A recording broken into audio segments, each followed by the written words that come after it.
Assalamualaikum warahmatullahi wabarakatuh. Perkenalkan, nama saya Ade Anggi Prasasti, mahasiswa Universitas Negeri Semarang, Prodi Pendidikan Seni Rupa Angkatan 2020. Pada video kali ini saya akan mereview materi-materi yang telah disampaikan di semester 1 mata kuliah Pendidikan Pancasila. Materi 1. Pengantar Pendidikan Pancasila. Pengertian pendidikan Pancasila. Menurut Undang-Undang Nomor 20 Tahun 2003, pendidikan adalah usaha sadar dan terencana untuk mewujudkan suasana belajar dan proses pembelajaran agar peserta didik secara aktif mengembangkan potensinya. Pendidikan Pancasila merupakan proses pemberdayaan atau pewarisan budaya luhur bangsa dari generasi tua kepada generasi muda bangsa. Tujuan pendidikan Pancasila: memiliki keimanan serta ketakwaan kepada Tuhan Yang Maha Esa, memiliki sikap kemanusiaan yang adil dan beradab, menciptakan sikap persatuan, menciptakan sikap kerakyatan yang mendahulukan kepentingan umum, memberikan dukungan sebagai cara menciptakan keadaan yang berkeadilan sosial dalam masyarakat. Landasan pendidikan Pancasila: landasan histori, landasan kultur, landasan yuridis, landasan filosofis. Hakikat pendidikan Pancasila: Pancasila sebagai dasar negara, Pancasila sebagai pandangan hidup, Pancasila sebagai kepribadian bangsa, Pancasila sebagai perjanjian luhur bangsa, Pancasila sebagai cita-cita dan tujuan bangsa. Materi 2. Pancasila sebagai sistem filsafat. Pengertian filsafat. Filsafat secara etimologis berasal dari bahasa Yunani philosophia, philo yang berarti cinta dan sophos yang berarti kebijaksanaan. Secara harfiah dapat berarti cinta kebijaksanaan. Cabang-cabang filsafat yaitu metodologi, logika, etika, dan estetika. 3 hal yang mendorong manusia untuk berfilsafat yaitu keheranan, kesangsian, dan kesadaran akan keterbatasan. Pancasila sebagai filsafat. Pancasila sebagai jati diri bangsa, rumusan kesatuan sila-sila Pancasila sebagai suatu sistem, susunan kesatuan sila-sila Pancasila yang bersifat organis, susunan kesatuan yang bersifat hierarkis. Materi 3. Pancasila sebagai ideologi negara. A. Pengertian ideologi. Ideologi berasal dari 2 kata yaitu ide yang berarti gagasan, konsep, pengertian dasar, cita-cita, dan logos yang berarti ilmu. Secara harfiah, ideologi berarti ilmu mengenai pengertian dasar atau ide. Definisi ideologi yaitu paham mengenai seperangkat nilai atau pemikiran yang dipegang oleh orang untuk menjadi pegangan hidup. Sifat ideologi: 1. Dimensi realitas, 2. Dimensi idealisme, 3. Dimensi fleksibilitas. Pancasila sebagai ideologi negara terbagi atas ideologi terbuka dan ideologi tertutup. Ideologi terbuka: nilai-nilai Pancasila bersifat tetap, namun dapat dijabarkan menjadi nilai instrumental yang berkembang secara dinamis dan kreatif sesuai dengan kebutuhan perkembangan masyarakat. Ideologi tertutup merupakan cita-cita suatu kelompok orang untuk mengubah dan memperbarui masyarakat atas nama ideologi, dibenarkan pengorbanan-pengorbanan yang dibebankan kepada masyarakat. Materi 4. Pancasila sebagai dasar negara.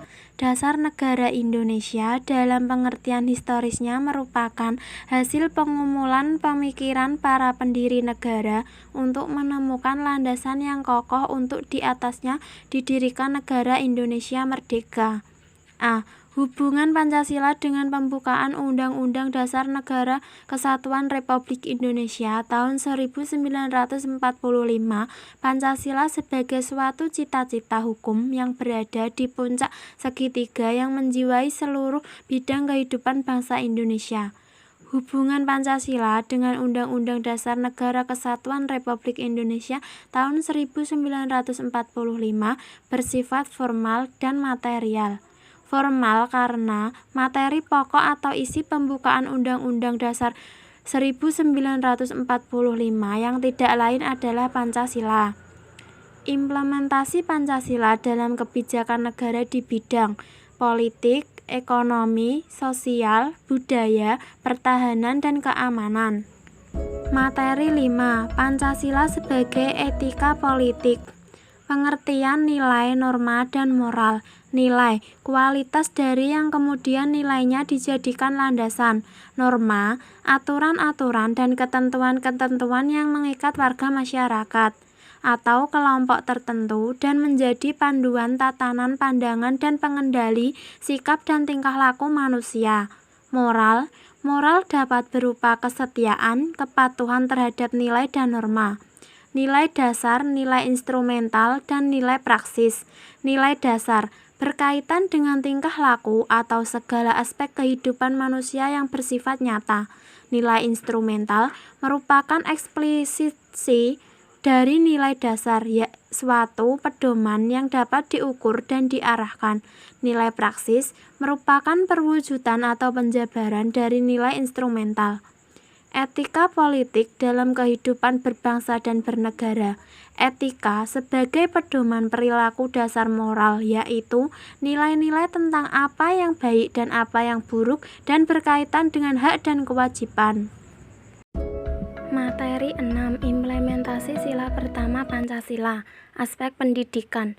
Dunia pendidikan idealnya harus mampu mencetak siswa atau pelajar yang religius, taat, dan bertakwa kepada Tuhan Yang Maha Esa dengan diimplementasikan pada materi pembelajaran. Aspek ekonomi.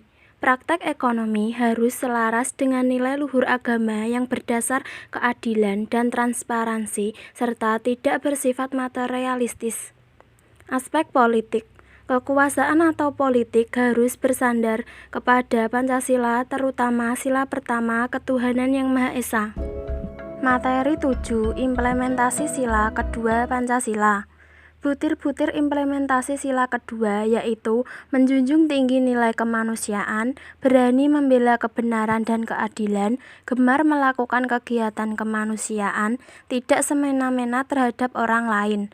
Aspek hukum, hak dan freedom yang sama kepada setiap warga negara untuk menerima hak dan menjalankan kewajiban sesuai dengan amanat yang tersirat pada batang tubuh Undang-Undang Dasar 1945. Aspek ketatanegaraan berdasarkan nilai Pancasila, pembatasan kekuasaan di antara lembaga-lembaga negara dan masing-masing lembaga menjalankan kewenangannya sehingga terjalin hubungan yang kuat. Materi 8. Implementasi sila ketiga Pancasila. Butir-butir implementasi sila ketiga yaitu kepentingan negara di atas kepentingan pribadi dan golongan, bangga sebagai bangsa Indonesia, memajukan pergaulan demi persatuan dan kesatuan bangsa. Aspek kultur, ras, dan agama. Wilayah Indonesia sangat luas dihuni suku bangsa dari budaya, ras, dan agama yang berbeda, yang harus memiliki toleransi dan non-diskriminasi. Aspek pertahanan dan keamanan negara. Keselamatan bangsa dan negara sebagai kepentingan bersama di atas kepentingan pribadi dan golongan. Materi 9. Implementasi sila keempat Pancasila. Rakyat menjalankan sistem perwakilan dan keputusan yang diambil dilakukan dengan jalan musyawarah yang dikendalikan dengan pikiran yang sehat, jernih, logis, serta penuh tanggung jawab. Hak sipil meliputi kebebasan dalam berpendapat, bergagasan dan berkeyakinan dan berhak atas properti, kontrak, dan keadilan. Hak sosial meliputi hak untuk keamanan dan kesejahteraan kehidupan yang lebih maju sesuai dengan standar yang berlaku dalam masyarakat. Hak politik meliputi hak untuk berpartisipasi dalam keputusan-keputusan dan pemilihan publik. Mengutamakan musyawarah mufakat dalam mengambil keputusan untuk kepentingan bersama dalam semangat kekeluargaan. Materi 10.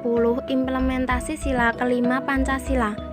Butir-butir implementasi sila kelima yaitu perbuatan luhur saling membantu, bersikap adil dan tidak pilih kasih, memberi pertolongan, tidak egois atau individualisme, menghargai karya orang lain, Pancasila bagi bangsa Indonesia adalah sebagai dasar negara dan way of life bagi kehidupan bermasyarakat di Indonesia. Pancasila yang terdiri dari 5 sila, setiap sila bukanlah berdiri sendiri-sendiri, melainkan satu kesatuan dasar ontologis atau hakikat mutlak monopluralis. Cukup sekian yang dapat saya sampaikan, kurang lebihnya mohon maaf. Cuci tangan biar bersih. Sekian, terima kasih. Wassalamualaikum warahmatullahi wabarakatuh.